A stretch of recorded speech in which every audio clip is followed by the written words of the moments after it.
Dans ce contexte, comme souvent quand la situation s'embrase au Proche-Orient, nous sommes les témoins d'un déchaînement de paroles et d'attaques antisémites. Nous avons tous vu ces images de l'incendie d'une mezouza sur la porte de l'appartement d'un couple octogénaire du 20e arrondissement, de chants antisémites dans le métro, de ces étoiles de David inscrites sur des murs qui, si elles sont l'œuvre d'une opération de déstabilisation, ne cherchent pas moins à alimenter les tensions et les haines contre les Juifs.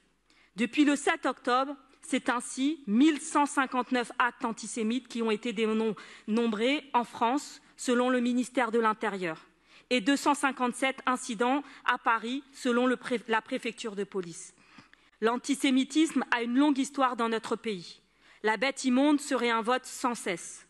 Cette lutte contre l'antisémitisme ne saurait d'ailleurs être une opportunité de blanchir l'extrême droite, première héritière de cette haine des Juifs, mais qui voit dans ce terrible moment l'opportunité cynique de diffuser son discours de haine des musulmans.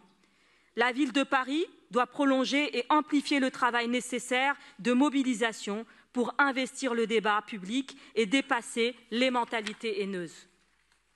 Nous proposons donc, dans un vœu, que la ville de Paris organise en urgence une campagne de sensibilisation à la lutte contre l'antisémitisme dans toutes les structures municipales, sur les réseaux sociaux, dans l'espace public, avec les organisations concernées.